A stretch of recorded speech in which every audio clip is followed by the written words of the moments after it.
Écoutez, c'est lui. Donc Arnaud a écrit plus de 20 romans et essais, vous en avez quelques-uns là.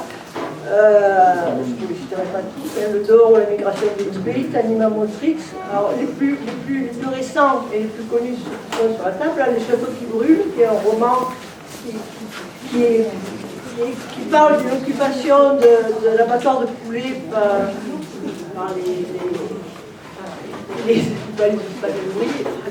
et qui séquestre un secrétaire d'État. Voilà. Donc ça, c'était son premier roman. Et les deux autres livres qu'il a sortis après, donc en 2019, L'âge de la première passe, donc, qui fait l'objet de la conférence d'aujourd'hui, puisque c'est un livre qui se passe au Congo, avec des jeunes prostituées mères africaines. Et le dernier qui vient de sortir, comme ce qu'a dit Nicole, sur la lutte des GMS, en fait, ce roman et ces trois essais sont un peu des échos les uns aux autres, quoi, les uns aux autres. Parce que Arnaud, ce qui l'obsède, en fait, c'est de rendre leur voix aux voix oubliées, fragiles, éteintes ou qu'on éteint volontairement. Il veut toujours se faire le porteur de voix des autres. Et bon, je ne vais pas en dire plus, tu vas développer. Mais je veux dire aussi, et surtout, en même temps, il parle du réel, souvent dramatique, mais il y a toujours la joie aussi derrière et l'espoir.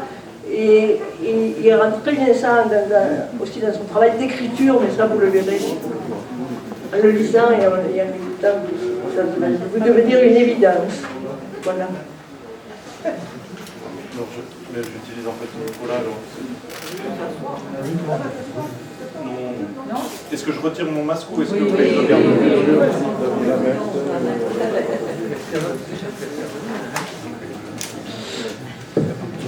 Bonsoir, merci beaucoup d'être là et puis merci beaucoup de m'inviter à Perpignan. Je suis très touché. Donc merci à toutes les personnes qui ont rendu ça possible aujourd'hui. J'étais venu une première fois me présenter un roman qui s'appelait donc Des Châteaux qui brûlent. Et au moment où je suis venu le présenter, je terminais en fait une séquence de ma vie qui était beaucoup tournée vers le Congo, donc, puisque j'ai multiplié les voyages là-bas entre 2014 et 2018. J'ai fait 5 séjours, des séjours longs entre 1 mois et 1 mois et demi sur place. Et presque toujours pour travailler avec la même toute petite ONG, une ONG franco-congolaise, dont je raconterai brièvement l'histoire tout à l'heure, qui s'occupe de la réinsertion des mineurs prostitués. En fait, au tout début, ce sont des médecins français, des chirurgiens et des généralistes qui avaient une passion commune pour l'aviation et qui se demandaient quoi faire de cette passion. Ils se sont dit, on va aller en Afrique et on va, grâce à nos petits avions, on va atteindre des villages qui ne voient jamais de médecins et on s'arrêtera pendant plusieurs jours de manière à soigner la population et à examiner tout le monde. Et puis, l'âge venant, ils ont fini par transformer un petit peu cette mission qu'ils s'étaient donnée et surtout, ils ont passé la main en fait à des équipes congolaises, aussi bien à Pointe-Noire, qui est la deuxième ville du pays, qui est au bord de l'océan, qu'à Brazzaville, la capitale. Et là, donc, ils ont constitué des petites équipes, 10 personnes à Pointe-Noire et 15 à Brazzaville. Et ces personnes sont à la fois des infirmières, des formateurs, des éducateurs, et qui vont au-devant de ces mineurs qui se prostituent pour échapper à la misère. Donc c'est une prostitution qu'on dit de survie, c'est pas un choix. Des fois ça peut être un choix la prostitution, mais là ça n'est pas du tout un choix. Le but en fait c'est d'aider ces jeunes femmes, très jeunes femmes, entre 14 et 18 ans, de les aider à sortir de la prostitution. Et de le faire d'une manière qui soit habile, qui soit respectueuse des possibilités et des rythmes de chacun. Si une association imposait par exemple à ces jeunes filles de quitter définitivement les lieux de prostitution, de ne plus y mettre les pieds, évidemment ça ne marcherait pas. C'est-à-dire qu'on ne peut jamais couper complètement, intégralement, immédiatement avec le cadre de vie qu'on s'est donné, quand bien même ce cadre de vie est un cadre ultra-violent comme celui-là, comme celui des bordels la nuit dans ces villes-là. En fait, même quand c'est un cadre comme ça sordide, même quand c'est un cadre dans lequel elles savent qu'elles risquent de se faire taper et violer, etc., en fait, elles ont aussi leurs repères, elles ont aussi, par exemple, des amis, elles ont des habitudes, et on ne peut jamais rompre comme ça, du jour au lendemain, avec tout ça. Et donc le pari que fait cette petite ONG, c'est de les accompagner, ces jeunes femmes, sur 3 ans, pour les aider à sortir de ça. Alors la première année, en fait, c'est une année qui est consacrée en fait à une sorte de rescolarisation. Donc on demande aux jeunes filles d'être de 9h30 à 18h dans l'enceinte de la petite ONG. Et là, elles ont des cursus, elles ont des cours sur la santé, de prévention, les maladies vénériennes, etc.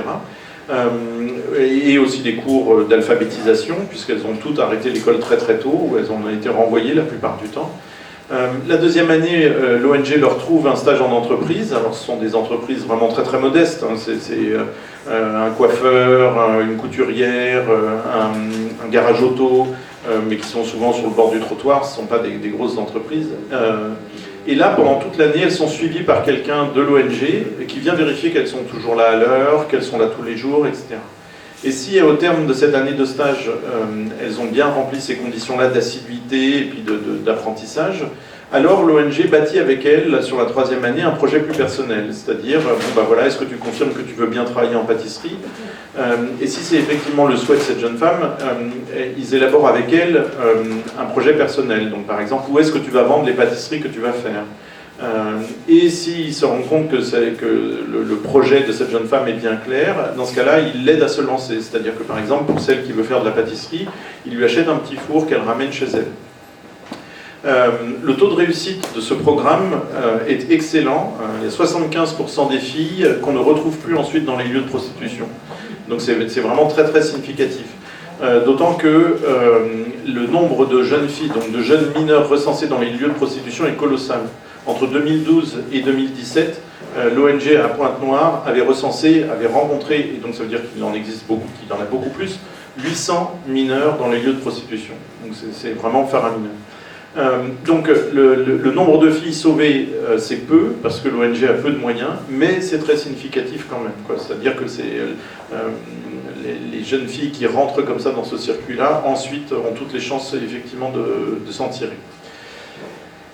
Et alors moi, comment je me suis retrouvé là, en fait, vous savez, souvent les réseaux diplomatiques, les réseaux d'expatriation, notamment de Français à l'étranger, sont souvent critiqués, sont souvent effectivement assez caricaturaux, mais là, je suis tombé un jour sur le directeur de l'Institut français de Pointe-Noire, qui est un Français, un Breton, qui dirigeait en France un conservatoire, et puis qui a candidaté, qui s'est retrouvé là comme ça au Congo. Et c'est quelqu'un qui travaillait vraiment de manière très très intelligente, très généreuse, et qui avait décidé de ne pas simplement ouvrir l'Institut français aux blancs expatriés ou aux étudiants du centre-ville, mais bien de faire en sorte que les installations de l'Institut français puissent profiter à tout le monde. Et donc, il faisait très très fréquemment des sortes d'excursions en solitaire dans les quartiers périphériques pour aller au-devant du reste de la population, de celle qui justement n'a pas du tout accès à aucune institution culturelle, etc. Et un jour, il est tombé donc sur cette petite ONG, il a fait leur connaissance et il a trouvé le travail admirable, et donc il s'est demandé comment je peux les aider. En fait, lui, il avait juste une ligne budgétaire possible qui était consacrée à un travail artistique. Donc on venait de se rencontrer, il me téléphone, il me dit « Est-ce que tu veux revenir au Congo pour travailler avec ces jeunes femmes ?» Moi, pour des raisons que je décris dans le livre, la question de la prostitution est une question qui m'intéressait vraiment beaucoup. Et puis, le premier séjour que je venais de faire au Congo m'avait donné envie d'y passer plus de temps pour mieux connaître le pays, parce que même quand on passe un mois sur place, dans l'absolu, un mois, c'est vraiment pas grand-chose pour apprendre à découvrir un pays. Et donc, je lui réponds tout de suite « Ah bah oui, bien sûr, je reviens, pas de problème ». Et donc, au tout début, il y avait quelque chose de très peu préparé, c'est-à-dire que je devais me retrouver là à Pointe-Noire et travailler pendant un mois avec ces jeunes femmes, et j'avais peu anticipé cette situation-là, donc je pensais vraiment que j'allais faire un atelier d'écriture en bonne et due forme avec ces jeunes filles. L'idée, c'était de faire qu'elles se racontent à l'écrit, pour essayer de redevenir un petit peu actrices de leur propre vie, c'est-à-dire de ne pas la subir, essayer d'avoir un petit peu moins honte de ce qui leur est arrivé, c'est-à-dire tomber dans la prostitution. Alors c'était très naïf, pourquoi? Parce que j'avais pas fait ce raisonnement tout simple, c'est-à-dire que j'allais me retrouver face à des jeunes filles qui avaient quitté l'école ou qui avaient été renvoyées de l'école très très tôt, donc pour la plupart, disons autour de l'année de 6e ou de 5e. Donc des jeunes filles qui ont un rapport à l'écrit et qui ont un rapport à l'enseignement, etc., qui est vraiment très très compliqué. Alors ça, je l'ai compris tout de suite sur place, c'est-à-dire que je me suis retrouvé face à un groupe d'une vingtaine d'entre elles qui étaient toutes volontaires pour participer à cet atelier, mais je voyais bien que, enfin j'ai très vite vu que la plupart ne pouvaient pas écrire, il n'y en avait que 5 ou 6 qui pouvaient prendre un petit peu de plaisir à essayer d'écrire, les autres pas du tout. Et donc j'ai laissé tomber tout de suite cette idée d'atelier d'écriture et ça s'est transformé, pour toutes celles qui ne pouvaient pas écrire, ça s'est transformé en entretien au long cours, c'est-à-dire je savais que j'allais passer du temps, que donc même si un jour elle m'accordait 2 heures, je pourrais ensuite, 2 semaines plus tard, à nouveau passer 2 heures avec chacune d'entre elles, etc. Alors, il y a eu ce premier séjour, et puis on a terminé le premier séjour, et en se regardant dans le blanc des yeux avec la direction de la petite ONG, on s'est dit, tiens, ça vaudrait le coup que je revienne, c'est-à-dire qu'il y a un travail qui était amorcé, mais évidemment, si les filles me voyaient revenir 2 ou 3 mois plus tard, obligatoirement, il y avait une confiance supplémentaire qui s'installait. C'est-à-dire que je n'étais pas juste un blanc comme ça qui se contentait de passer, mais j'étais bien quelqu'un qui, effectivement, allait vivre quelque temps un peu la même vie qu'elle, partager les mêmes repas, passer toutes mes journées avec elle, etc. Et de fait, c'est ce qui s'est passé, c'est-à-dire qu'au cours du second séjour, j'ai vu que toutes les jeunes femmes les plus timides, ou toutes celles qui vraiment se demandaient un petit peu ce que je faisais là, et pourquoi je cherchais à les faire parler, j'ai vu toutes celles-là venir plus spontanément me trouver, puis accepter de se confier. Et comme ça, en fait, les séjours se sont enchaînés, c'est-à-dire qu'à chaque fois, on se disait, est-ce qu'on continuerait pas? Alors, le jeu, c'était de trouver l'argent du billet d'avion, qui coûte quand même un petit peu, qui coûte dans les 800 €. Moi, je n'étais pas payé sur place, mais au moins, on essayait de faire de trouver l'argent du billet d'avion. Et il ne fallait pas le prendre sur le peu de crédit de l'ONG, il fallait que ce soit de l'argent en plus. Il était hors de question que l'argent de mon voyage soit pris sur des repas ou des soins qui pourraient être donnés à ces jeunes filles. Et donc au final j'ai fait 5 séjours longs et qui moi m'ont beaucoup bouleversé. Pourquoi? Parce que quand on est écrivain aujourd'hui en France, depuis au moins la fin des années 80, on est très souvent invité par des collectivités, mairies, départements, régions, à être en résidence à tel ou tel endroit, à passer un petit peu de temps, 3 mois, 6 mois, 1 an, à tel ou tel endroit.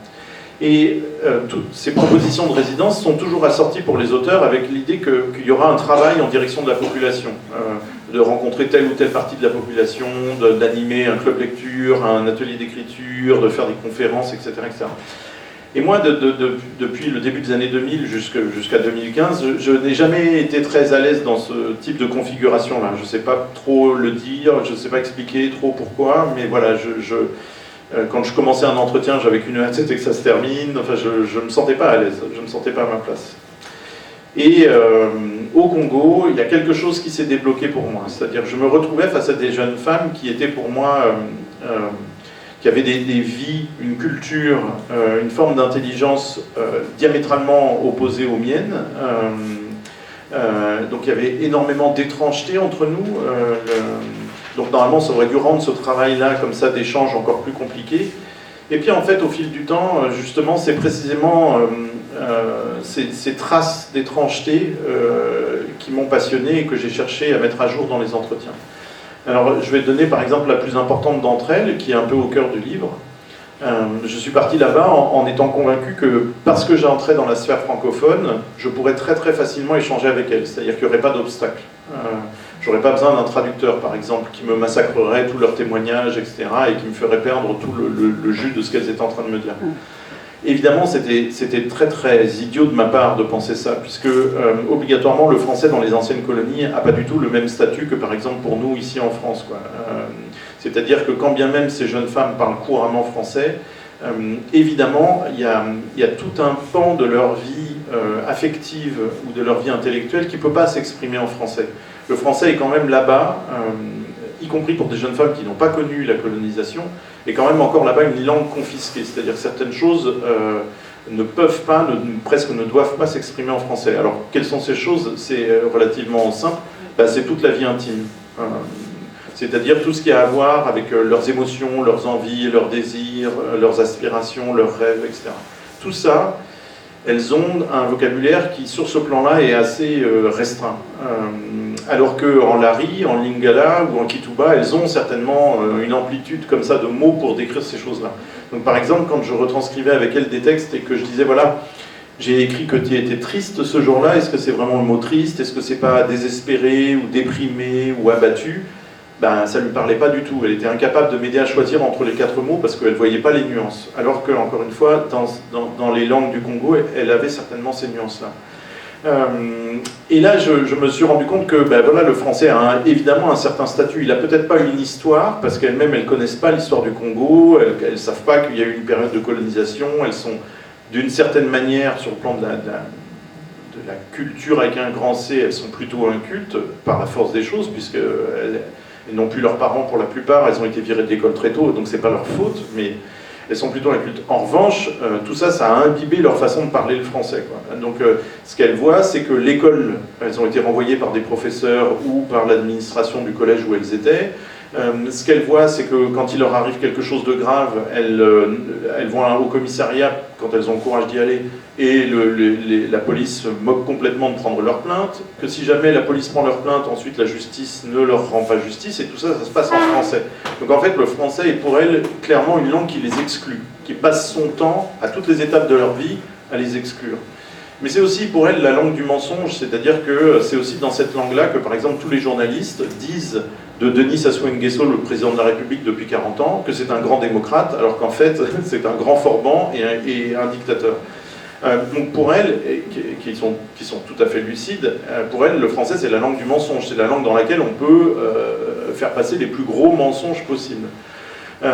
Et moi, j'arrivais la fleur au fusil, puis je leur disais, vas-y, tu vas me parler de ta vie intime, tu vas me parler de tes aspirations, tu vas me parler de ce que tu ressens au plus profond de toi-même en français. Bah, c'est absurde. Elles ne me l'ont pas dit parce qu'elles n'en avaient pas conscience, mais j'ai compris au fil du temps que c'était complètement absurde. Elles ne pouvaient pas me parler de ça en français.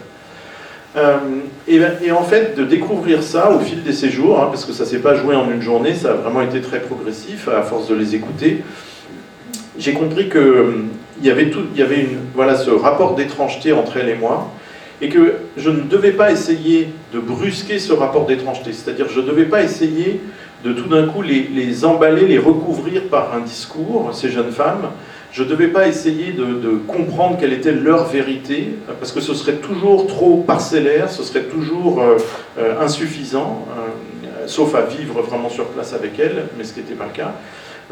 Et donc, ce qu'il fallait que je respecte, c'était justement cette distance entre elle et moi. Et donc, le livre, en fait, c'est pas un livre dans lequel j'affirme énormément de choses les concernant, c'est plutôt un livre dans lequel j'essaye de décrire la distance qui nous séparait. C'est-à-dire tous les moments, par exemple, où on ne se comprenait pas, tous les moments où j'étais surpris par leurs réactions. Par exemple, la première fois que l'une d'entre elles, avec qui j'avais déjà beaucoup échangé, qui était une jeune femme très très maligne, très, très vive, très intelligente, m'a dit qu'elle voulait quitter Pointe-Noire parce qu'elle n'en pouvait plus des hommes sirènes qui sortaient la nuit de l'océan pour venir lui manger son âme. Je l'ai regardé comme ça, j'ai dit, mais qu'est-ce que tu racontes ? Et en fait, c'était évident, c'est-à-dire que l'Afrique centrale, évidemment, la question de la magie en Afrique centrale, la question de la sorcellerie, c'est une tarte à la crème. Sauf que moi, je n'avais pas préparé les voyages, et résultat, j'étais face à cette tarte à la crème, mais pour le coup, incarnée, quoi. C'était pas moi qui l'interrogeais sur la sorcellerie, c'était cette question de la sorcellerie qui finissait par sortir dans les entretiens. Et donc là, je ne la recouvrais pas de tout le savoir des ethnologues et des anthropologues sur la question de la sorcellerie, je la laissais juste me parler et me décrire son rapport aux esprits qui l'entourent, qui viennent la perturber ou au contraire à certains moments la protéger, etc. Et voilà, je voulais à tout prix rester très humble là-bas, partir du principe que ces jeunes femmes, même en n'ayant pas été scolarisées, même en étant dans un dénuement et exposées à une violence masculine qui terrorise, qui abîme le cerveau, qui abîme le cœur, etc., je partais du principe qu'elles savaient mieux que moi ce qui était bon pour elles ou pas. Et ça, c'est une position d'écoute qui est hyper importante. Pareil avec les ouvriers de la Creuse sur lesquels j'ai fait le livre d'après, c'est toujours partir du principe que la personne à qui je fais face est intelligente, que c'est à moi de chercher où est-ce qu'elle est intelligente, de quelle manière elle est intelligente.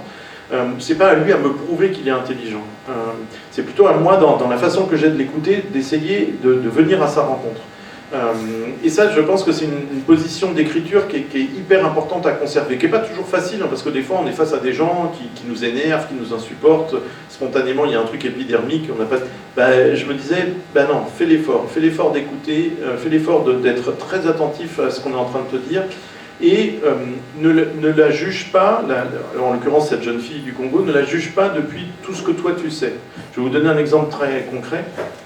Un jour, l'une d'entre elles, 17 ans, déjà maman d'une petite fille de 3 ans, me dit des choses très poignantes sur son rapport à sa petite fille. Et puis je vois qu'elle était très émue, et elle venait de m'expliquer qu'elle avait été abandonnée par sa propre maman à l'âge de 8 ans, et que sa maman était partie vivre à l'intérieur du Congo, à 300 km de Pointe-Noire. Donc je lui dis, est-ce que tu voudrais revoir ta maman? Et elle me dit, oui, mais je n'ai ni l'argent pour les cadeaux, ni l'argent pour le billet de train. Alors le billet de train, c'est rien du tout, mais c'est déjà trop. Et moi, mon premier réflexe, mais que j'ai réussi à ravaler, c'était de dire, laisse tomber les cadeaux. On s'en fiche des cadeaux. Le cadeau que tu lui fais, c'est déjà de vouloir la revoir alors qu'elle t'a abandonné. C'est déjà beau. Donc trouve l'argent du billet de train, et déjà, comme ça, l'obstacle, il est moins important, quoi. Et puis, je suis vraiment très très heureux ce jour-là d'avoir eu le réflexe de ne pas dire ça. Pourquoi? Parce qu'en fait, si cette jeune femme qui a été abandonnée par sa mère, qui depuis 8 ans ne l'a pas revue, etc., si elle pense qu'elle doit encore arriver devant sa mère avec des cadeaux, c'est elle qui sait que c'est impossible pour elle d'arriver sans cadeau. Et de fait, en multipliant les entretiens, je me suis rendu compte que même les jeunes femmes violentées, voire des fois violées, par des gens de leur propre famille, des fois par le père de famille, etc., continuaient de taire et de ravaler leur colère contre leurs parents. La même chose arriverait en Europe. L'expression de la colère contre le père serait possible. Alors, je ne dis pas que c'est facile, serait possible. Arriver avec des cadeaux devant quelqu'un qui vous a abandonné, on dirait bah non, c'est vraiment pas utile. Mais pourquoi? Parce que depuis plus d'un siècle, depuis Freud, depuis la sociologie, etc., on a appris à mettre la famille, la valeur famille, on a appris à la mettre à distance, on a appris à la relativiser, on a appris aussi que la famille c'était un nid de névroses et de problèmes et de violences, etc. Donc les parents ne sont pas comme au Congo des dieux sur terre. Or, ces jeunes femmes, elles me disaient ça. Elles disaient au Congo, les parents, c'est comme des dieux sur terre. Et donc, je ne pouvais pas lui dire « arrive sans cadeau ». Elle m'aurait regardé en me disant « mais qu'est-ce qu'il raconte? De quoi il parle? Il est complètement idiot ce blanc. Ou alors il n'a pas de parents, ou alors... Et donc voilà, c'est d'être très humble, de ne pas penser que parce que j'ai 30 ans de plus qu'elle, de ne pas penser que parce que j'ai une vie plus confortable, de ne pas penser que parce que j'ai fait des études, etc., je suis plus malin et je suis en mesure de lui donner des conseils. Et tout ça, c'est très important parce que je ne sais pas si vous avez suivi ces trucs-là depuis une dizaine d'années et depuis 5 ans encore plus. Le mouvement décolonial a pris une grande importance dans toute une partie de la pensée de gauche, etc. Et en fait, j'avais le sentiment, moi, en faisant ce travail-là d'écoute et d'humilité, j'avais l'impression de chercher à me décoloniser la tête, justement. C'est-à-dire à ne pas me penser plus fort qu'elle, à ne pas me penser en position supérieure. Et en fait, ça me libère moi aussi. C'est-à-dire que ça me libère d'une forme de sérieux, ça me libère d'un rôle qu'elles ne m'ont pas demandé de tenir, etc. Par exemple, un autre rôle qu'elles ne m'ont pas demandé de tenir, c'est d'être en permanence plein de pitié pour ce qui leur est arrivé, plein de pitié pour elles. Elles ne m'ont jamais demandé ça. Elles n'ont jamais attendu de moi que je passe mes journées à verser des larmes sur leur situation. Et de fait, ces jeunes femmes, elles se présentaient à moi pas uniquement comme des victimes. À certains moments de la journée, elles étaient joyeuses, elles s'amusaient, elles étaient capables de blagues, elles n'étaient pas désespérées. Le soir, à 17h, elles se faisaient belles pour aller dans les bars, c'est-à-dire en fait au bordel. Et donc ma pitié, elles n'en avaient rien à faire, c'était pas ça qu'elles me demandaient. Donc là aussi, c'était à moi de faire très attention, de ne pas les enfermer dans un rôle, dans une situation, et d'être au contraire attentif à bien décrire leur amplitude de vie. C'est-à-dire que oui, ok, leurs vies sont exposées à des violences terribles, mais pour l'instant, parce qu'elles sont jeunes, il y a encore une grande amplitude de vie, quoi. Il y a encore une grande amplitude d'émotions possibles. Elles ont vécu certaines nuits l'enfer, mais elles ont encore un peu de ressources. Elles ont encore une espèce d'appétit ou de dynamisme auquel je devais rendre hommage dans le bouquin. Je devais à la fois décrire ce qu'elles vivaient de très dur, et je devais en même temps décrire cette vitalité qui était encore là.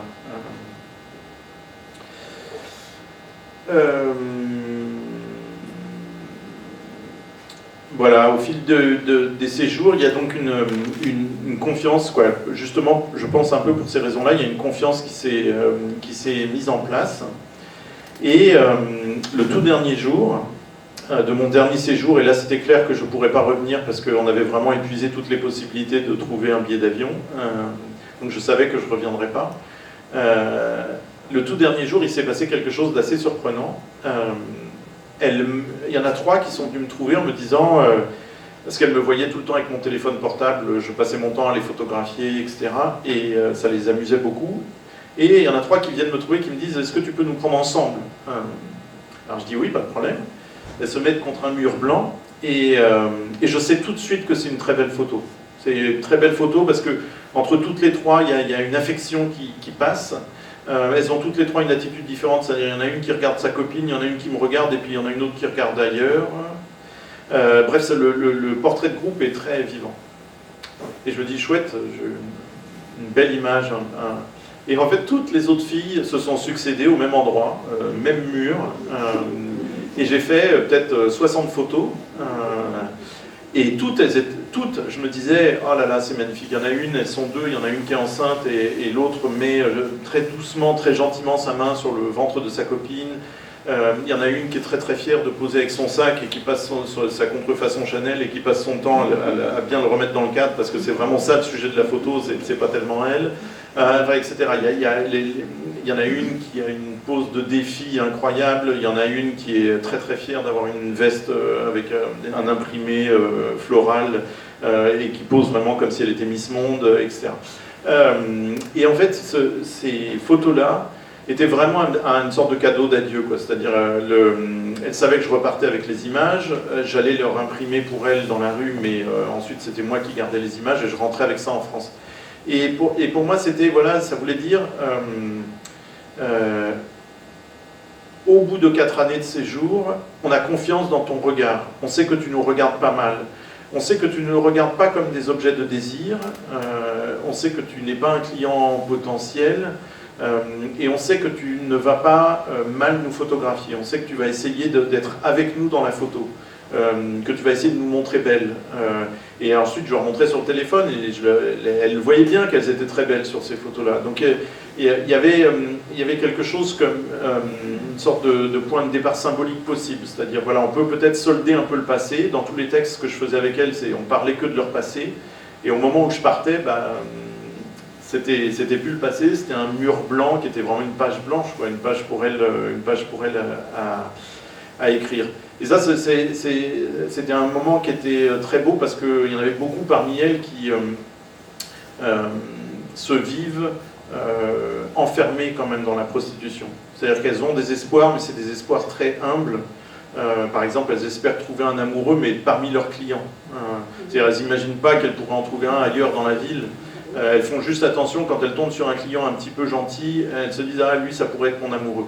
Et en fait, c'est un peu terrible de dire ça. Ça veut dire qu'elles n'imaginent pas un autre monde. Et bien là, voilà, à force d'écoute et à force de photos, en se découvrant belle sur les images, il y avait quelque chose qui opérait. Et puis, il y avait ça mettait aussi à jour une autre chose dont je n'avais pas bien pris conscience et dont je prenais conscience là à ce moment-là.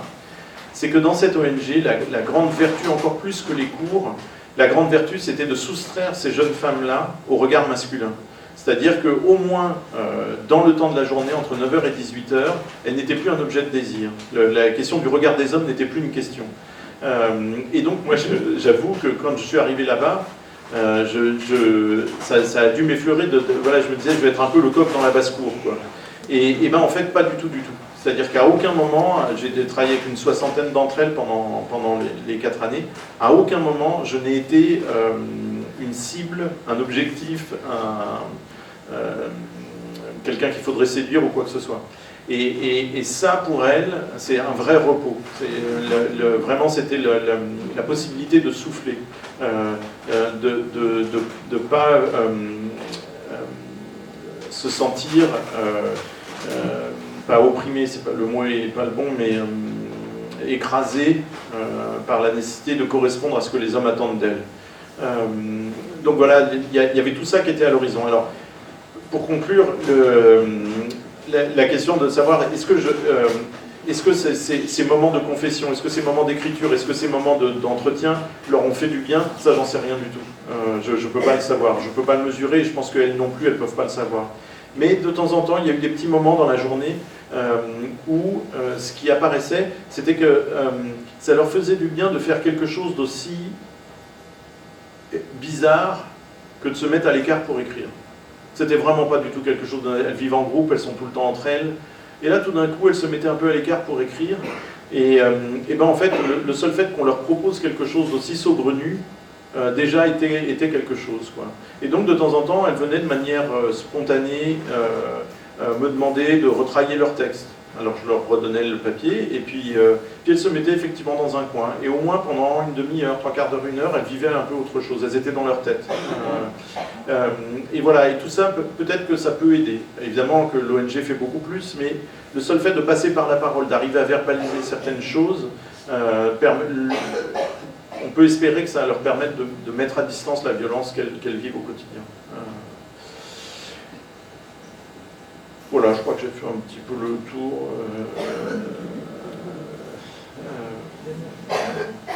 Mais si vous avez des questions, je réponds très volontiers.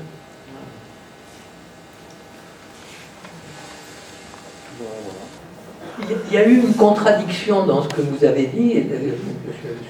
Vous avez indiqué que l'ONG sortait d'un nombre limité de jeunes femmes, mais avec un pourcentage qui était significatif. Et puis vous terminez en disant, j'ai eu, en 4 ans, j'ai eu 70 de ces jeunes femmes, et je ne sais pas, en gros, ce qu'il est advenu d'elles. Alors, pourquoi vous n'avez pas la possibilité de donner une réponse? Parmi ces 70 femmes, eh bien, je sais que... Est-ce qu'il y a une réponse? Ça a à voir avec donc c'est le cycle de 3 années dont je parlais. En fait, moi, les jeunes femmes avec lesquelles j'échangeais le plus, c'était celles qui étaient dans leur première année de cycle, puisqu'ensuite les autres partaient en entreprise, et ensuite elles se retrouvaient un petit peu dans la nature. Et donc, celles avec lesquelles j'ai travaillé, je n'ai pas pu garder le contact, et c'est tout, l'explication elle est toute simple, c'est qu'en fait, elles ont toutes des téléphones portables, mais évidemment, elles n'ont pas d'abonnement Internet. Donc, en fait, à partir du moment où je quittais le Congo, je perdais le contact avec ces jeunes femmes-là. Et des fois, l'ONG aussi perdait un peu le contact. Alors, pas avec toutes, hein. Certaines sont pleines de gratitude et repassent très très régulièrement voir les autres filles, les formatrices, etc. Mais donc moi, effectivement, celles avec lesquelles j'ai travaillé, je ne sais pas ce qu'elles sont devenues.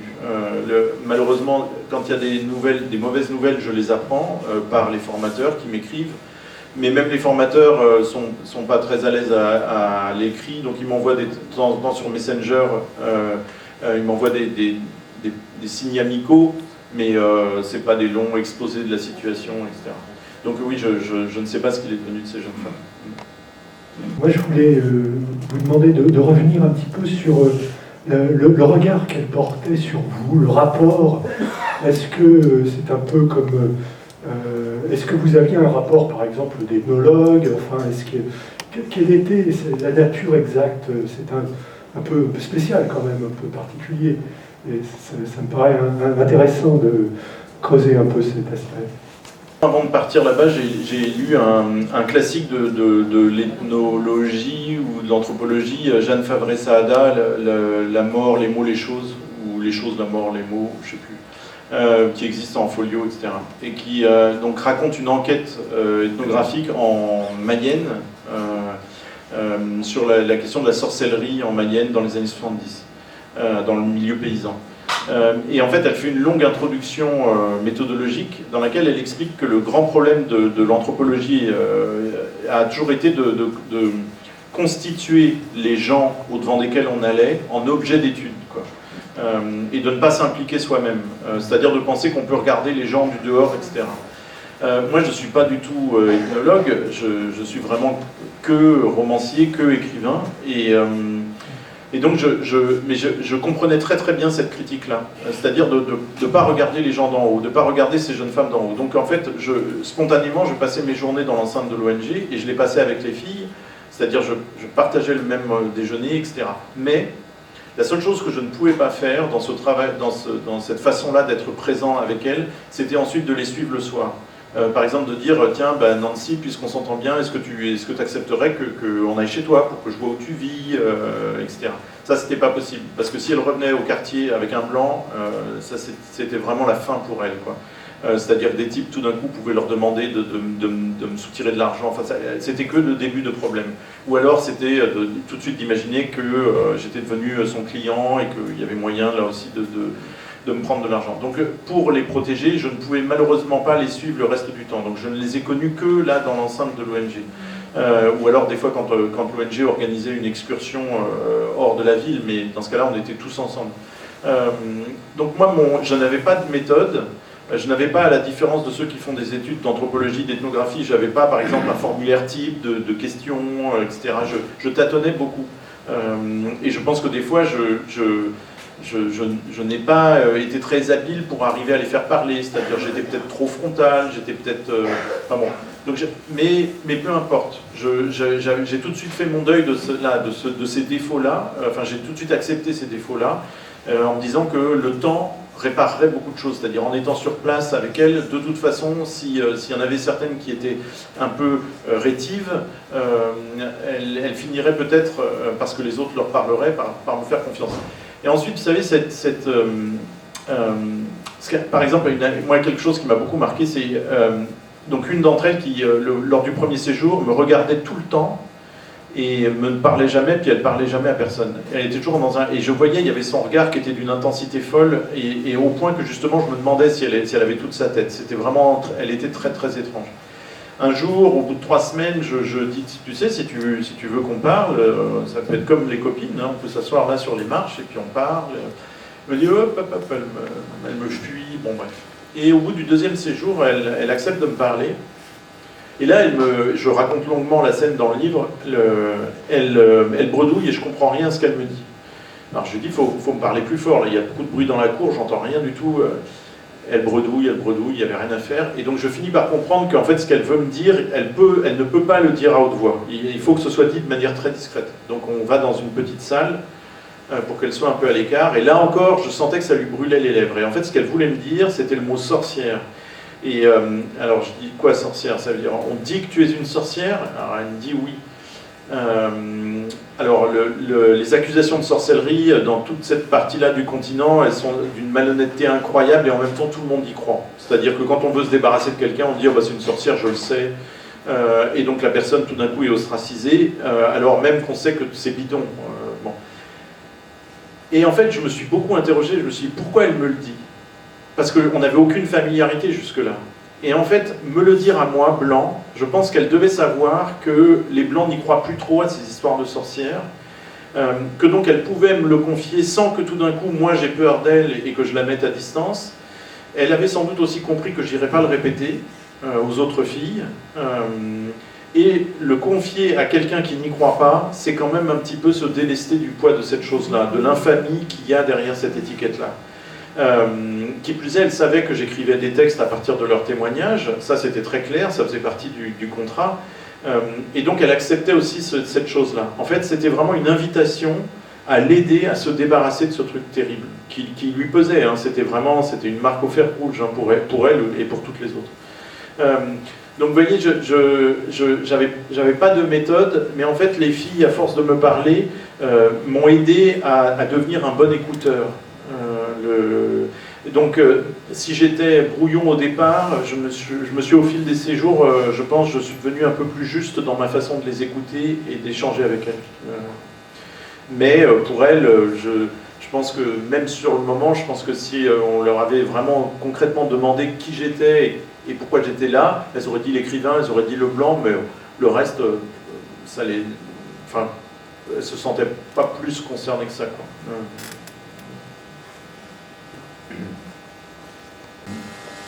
Très intéressé par ce que vous dites sur ce chemin pour essayer d'être à la rencontre, de trouver un point de rencontre avec un autre qui a une autre vie, une autre culture, une autre histoire. Voilà. C'est très intéressant, c'est très difficile. Alors moi, c'est une petite expérience différente en Afrique de l'Est, dans des opérations qu'on appelle humanitaires ou de coopération, dans des communautés qui sont dans des fonds de vallée, loin des villes, loin de tout ça. Et 20 ans aussi de voyages réguliers dans ces mêmes communautés. C'est une vraie question. Qui ont peut-être trouvé le bonheur, sans bien matériel, etc., etc. Voilà. Il y a tout ça. Comment on arrive à se débarrasser des deux côtés, de tous ces clichés, images, etc. C'est un long chemin, difficile. On n'y réussit pas toujours. Mais quand on y arrive, des fois, un petit moment de vraie rencontre, c'est quelque chose de très fort. En ville, en fait, et qui donc ont, par exemple, elles ont en partie une culture occidentale, pas que loin de là, mais elles ont en partie une culture occidentale. Elles regardent des clips toute la journée à la télé, elles passent leur soirée à danser dans les bars, donc c'est très très différent. Et donc elles sont aussi, par la force des choses, en étant dans ces grandes villes, elles sont beaucoup au contact d'étrangers, ce qui est sans doute moins le cas des villages dont vous parlez. Et donc ça change énormément de choses. Mais quand j'étais sur les marchés à Pointe-Noire, un jour, j'étais suivi par des petits enfants qui disaient chinois, chinois, chinois, chinois. Je comprenais pas du tout ce qu'ils disaient. Donc un jour, je demande à une Française, je lui dis mais qu'est-ce qu'ils disent là? J'entends chinois, mais ça peut pas être chinois. Il dit si, pour eux t'es un chinois. Tout ça c'est pareil. T'es juste pas noir, donc t'es chinois. Et en fait, j'ai trouvé ça incroyable.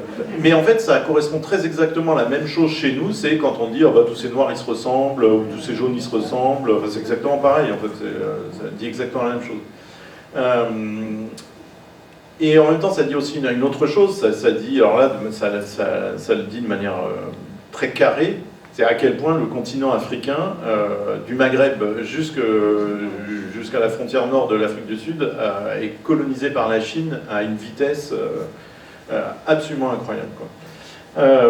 Mais vous voyez, là aussi, enfin, c'est pas que ça rend humble, mais on arrive avec sa mauvaise conscience d'ex-colon et tout d'un coup, en fait, on te raconte que non seulement on ne sait pas qui t'es, puis on s'en fout complètement, et qu'en plus c'est une autre actualité, c'est une autre forme de colonisation, et que c'est ça leur présent, et que c'est ça la question qui les occupe, quoi. Et non pas ma mauvaise conscience à moi, quoi. Et rapidement, parce que peut-être tout le monde a envie de passer à l'apéro. Ah, pardon. Il n'y a pas d'apéro. En fait, c'est par rapport à ce que vous avez dit quand vous avez parlé de ce que vous pensez représenter pour ces filles. Vous avez dit pour elles juste le blanc, un blanc. Et là, de dire que ça ne veut pas représenter autre chose. Mais en fait, moi je pense que ça va au-delà, bien au-delà de cela.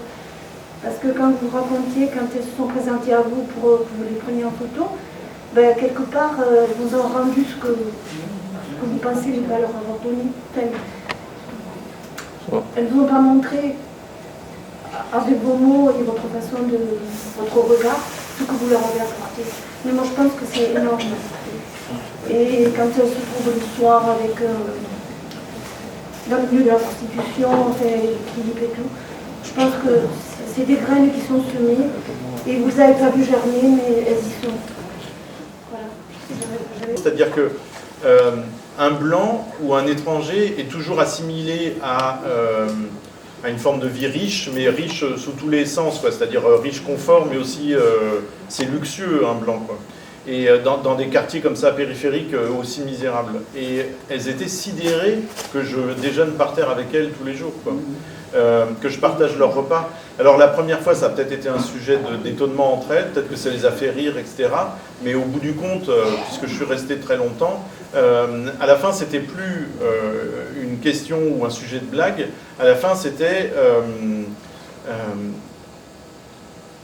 elle se disait, ben, en fait, il y a quelqu'un qui nous attribue cette valeur-là, quoi. C'est-à-dire là, le blanc, il pense qu'on vaut ça, il pense que finalement, on n'est pas des paillassons sur lesquels tous les hommes peuvent essuyer leurs pieds. En fait, il y en a quelques-uns qui nous écoutent de manière patiente et avec un peu de douceur dans l'écoute, quoi. Et donc ça, oui, ça, je suis convaincu que pour n'importe qui, et en France ce serait exactement pareil, pour n'importe qui, ça c'est quelque chose qui remet un petit peu de paix à l'intérieur d'un cerveau malmené, quoi. Le fait que quelqu'un soit là, dans une écoute, pas en train de vous faire la leçon, pas en train de vous cornaquer, etc. Oui, ça je suis sûr. Oui, c'est une relation d'égal à égal. Bon, Oui. il n'a pas eu le temps de vous l'expliquer. Mais bon, je pense que ça, c'est bien inscrit. C'est magnifique. Voilà, merci pour elle. Moi, qui ont fait ce que vous faisiez. Si, c'est une très bonne question. Enfin, c'est une très bonne remarque. Et en fait, l'ONG fonctionne tellement bien, c'est-à-dire ce sont des postes. Alors, c'est très bien, parce que résultat, ben voilà, c'est un poste de direction pour un Congolais. Donc, c'est hyper important. Sauf que la conséquence, elle est terrible. Résultat, quand ensuite il allait au ministère à Brazzaville pour demander des subsides, etc., ben là, il n'était plus reçu. Alors qu'un blanc dans ton bureau qui vient réclamer de l'argent, ça, c'est la classe. Donc, en fait, le truc vertueux comporte immédiatement quelque chose de vicié, quoi. Mais bon, je leur fais confiance, ils ont dû réussir à force d'obstination à trouver des parades, mais c'était hyper intéressant comme... par exemple, un autre truc, c'est les jeunes femmes, il y avait un hébergement d'urgence pour celles qui étaient vraiment en danger, c'est-à-dire celles qui se faisaient taper par quelqu'un régulièrement, etc. Donc il y a un hébergement où elles pouvaient être à 5 à dormir. Et l'idée de cet hébergement, c'était de les rendre aussi un petit peu responsables, c'est-à-dire de faire que ce soit elles qui se fassent le repas, etc., etc. Et que ce soit elles qui entretiennent la maison. Et ben un jour en réunion, la responsable de cet hébergement d'urgence a pointé du doigt le fait qu'en leur demandant d'acheter elles-mêmes les produits, les détergents pour faire le ménage, etc., et ben ça a créé un poste de dépense, un poste de besoin qui rendait la prostitution encore obligatoire, quoi, pour elles. Et que donc il y a un cercle vicieux là, et alors qu'au départ c'est une intention qui est très vertueuse, quoi, c'est de dire non, il faut qu'elles commencent à comprendre ce que c'est qu'une économie domestique pour arriver à gérer elles-mêmes ensuite leur logement, etc. Donc comment est-ce qu'on fait pour garder l'idée d'autonomie, pour qu'elles ne soient pas comme ça dépendantes de l'ONG, et en même temps que ça ne les enferme pas dans leur situation de... Donc c'est des questions très pratiques mais absolument passionnantes pour aider ces jeunes femmes à devenir autonomes et à plus dépendre de ces entrées d'argent qui sont des entrées en plus dérisoires. Le prix d'une passe, c'est rien du tout. Bon, voilà.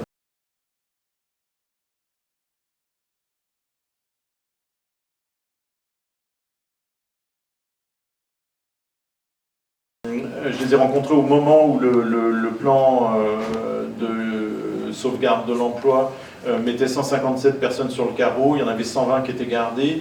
Là, vous avez dû suivre dans l'actualité, maintenant l'annonce définitive de fermeture du site est dans l'air, donc les 100 qui travaillent encore vont eux aussi perdre leur travail. Et moi, j'ai donc accompagné principalement ceux qui se sont fait licencier, mais pas que, de septembre 2017 jusqu'à aujourd'hui, pour justement décrire leur combat, parce que j'ai trouvé, quand je les ai rencontrés la première fois, j'ai tout de suite compris que j'étais face à des gens qui avaient une boussole, des règles, une éthique pas si banale, et je voulais à tout prix décrire ça. Je voulais décrire leur sens des responsabilités, je voulais décrire leur altruisme, je voulais décrire leur sens du collectif, l'intelligence collective qui a fini par prendre forme au fil des années de combat pour eux. Tout ça, ça me semblait vraiment admirable et je voulais le décrire dans un livre. Et donc paradoxalement, c'est quand même un livre qui ressemble un peu à celui du Congo. C'est-à-dire que là aussi, ce qui m'intéresse, c'est comment on devient intelligent tous ensemble et non pas de manière séparée, quoi. Qu'est-ce que le collectif crée pour chacun. Et là, dans le cas de la Creuse, il y a vraiment quelque chose d'admirable qui se résume dans une seule scène que je raconte dans le livre. Qui est un jour, ils sont 5 d'entre eux à monter à Paris pour une après-midi de négociation à Bercy. À ce moment-là, ils font la connaissance de Benjamin Griveaux, qui vient d'être nommé secrétaire d'État auprès du ministre des Finances. Alors, par exemple, déjà, rien que ce début de négociation, il est incroyable. Griveaux leur dit, donc ils s'installent, et Griveaux leur dit « Moi, je suis un spécialiste des plans sociaux ». Alors, les Creusois, là, qui viennent de faire 400 km, disent « Ah bon? Mais comment ça ?» Il dit « J'ai beaucoup étudié la question. » Et il dit, bah, nous c'est le troisième, on peut vous en parler, vous allez voir, c'est autrement plus concret. Et donc pendant 20 minutes, il l'assomme voilà, qu'est-ce que c'est qu'un plan social. Et cet imbécile, enfin il n'y a vraiment pas d'autre mot, hein, cet imbécile, au bout des 20 minutes, fait cette confession que normalement, s'il était un peu malin, jamais il n'aurait faite. Il dit, ah c'est instructif de vous écouter. Donc il venait de nous dire qu'il était compétent, et au bout de 20 minutes, il dit, ah j'apprends plein de choses en vous écoutant. Et pourtant, c'est de lui dont le sort de ces hommes va ensuite dépendre. Enfin, déjà là, il y a un nœud de scandale qui est incroyable. Les négociations se passent très très mal, il n'y a pas de nouveau, le ministère n'a rien à leur donner, etc. Et donc les Creusois disaient, eh ben, on reste là, on ne bouge pas de ce bureau tant que vous n'avez pas trouvé une solution. S'il faut, on y passe la nuit. Si vous voulez nous faire virer par les gendarmes, vous appelez les gendarmes, mais on ne bougera pas de là. Ils reviennent une première fois à 21h, ils n'ont rien de neuf à leur donner, les autres disent non, on ne bouge toujours pas.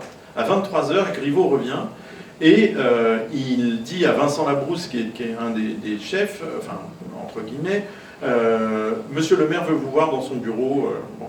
Alors déjà, Vincent c'est quelqu'un qui a il a une boussole républicaine incroyable. Et Vincent, il se dit, c'est pas normal que le ministre ne vienne pas dans la salle des négociations. C'est pas normal que ce soit à moi de monter dans son bureau. Parce que là, déjà, il joue la carte du pouvoir. C'est-à-dire, il va m'en foutre plein la vue avec son bureau qui donne sur la scène, etc. Mais Vincent se dit, allez, ok, je fais un pas dans sa direction, c'est pas grave, c'est pas normal, mais je sais que c'est pas normal, je suis lucide, mais j'y vais. Et il dit, je monte pas seul, c'est hors de question, je veux qu'il y ait un camarade pour que ensuite je puisse pas raconter n'importe quoi et qu'il y a quelqu'un qui soit là pour attester ce qui s'est passé. Et donc, résultat, Griveaux monte avec 2 des Creusois et il se retrouve à 4 dans le bureau du ministre des Finances. Et ça dure 3 quarts d'heure, ça se passe très très mal, c'est hyper tendu. Vincent me dit, on n'en est pas venu aux insultes, mais vraiment c'était là, c'était dans l'air. À la fin, Bruno Le Maire dit, bon, demain après-midi je pars à New York, donc vas-y, merci, raconte-toi. Mais demain matin, je m'engage, je travaille sur votre dossier, je trouve des solutions demain matin. Vincent, il a à ce moment-là une réaction incroyable, qu'on peut trouver très niaise et très innocente, mais je ne peux pas m'empêcher aussi de la trouver incroyable. Il dit, toute séance de négociation se termine par un accord écrit, où chacun s'engage, voilà ce qu'il a dit, voilà, je vais faire ça, on le met par écrit, et comme ça il y a une trace de ça. Et Vincent dit, normalement j'aurais dû lui demander ça, j'aurais dû lui demander de me mettre par écrit que demain matin, donc quelques heures plus tard, il allait s'occuper de notre dossier. Et il dit, pourquoi je ne l'ai pas fait ? Parce que je sais que je parle à Bruno Le Maire, mais il se trouve que c'est Bruno Le Maire qui est ministre de la République, et moi je respecte la République, pour moi ça veut dire quelque chose. Et donc je sais que Bruno Le Maire va nous faire un enfant dans le dos, mais je ne veux pas mettre en doute la parole d'un ministre. Et en fait, donc ok, on peut dire, voilà, c'est naïf, parce qu'effectivement l'autre les a entubés. Le truc, c'est que c'est admirable, ce soir-là, dans le bureau du ministre des Finances, les 2 hommes qui ont respecté la République, c'est 2 pauvres ouvriers de Creuse, et les 2 hommes qui auraient dû l'incarner, la République, ce sont 2 ministres parjures qui ensuite, dès qu'ils ont eu le dos tourné les autres, les ont entubés. Donc voilà, moi je voulais à tout prix raconter toutes ces scènes-là pour montrer que, contrairement à ce que disent les médias, que contrairement à ce que disent les élus, que contrairement à ce que dit Macron quand il les traite de fouteurs de bordel, et ben en fait non, cette soi-disant base, c'est la base comme ça de la vie économique, des ouvriers dans une usine d'emboutissage, etc. Et ben en fait ce sont eux qui, à un bout d'un moment, sont les vrais garants, les vrais piliers de la République, pour le dire avec un mot fort, mais c'est le cas, je sais pas, de la vie ensemble, etc., etc. Et je voulais à tout prix faire ce contre-récit, montrer que les gens sont beaucoup plus intelligents qu'on ne pense, beaucoup plus vertueux qu'on ne le dit la plupart du temps. Je voulais apporter les preuves de tout ça. Et aussi beaucoup décrire quels sont les processus économiques qui les ont amenés dans le mur, quel type de patrons voyous et comment ces patrons voyous ont réussi à siphonner sur 15 ans les finances de l'entreprise. Bref, je voulais apporter des preuves parce que souvent en manif, quand j'avais 20 ans, j'étais à patron voyou, je savais pas ce que ça voulait dire en fait. Je disais ça, mais j'avais aucune preuve, j'avais aucun récit. Ben là, voilà, j'ai voulu consigner ça et montrer comment ça se passe. Quand on est un patron et qu'on veut siphonner les finances de l'entreprise, comment est-ce qu'on fait ? C'est très simple. Allez.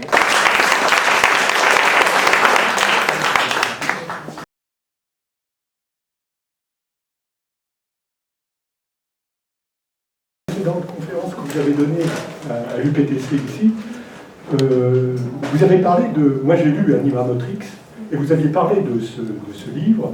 Vous avez même lu un passage de ce livre, où vous procédez à un véritable travail sur le langage. Et donc, je voudrais savoir si l'évolution, il y a une évolution dans votre travail qui fait que vous portez plus sur le contenu social. Qu'en est-il du travail sur le langage dans tout ça? Alors effectivement ça ressemble à ça, c'est-à-dire qu'on se dit tiens, si on passe d'Anima Motrix à ces deux livres-là, on peut avoir le sentiment que j'ai délaissé une partie du travail littéraire qui est plus sur la forme des phrases, la syntaxe. Alors d'une certaine manière non.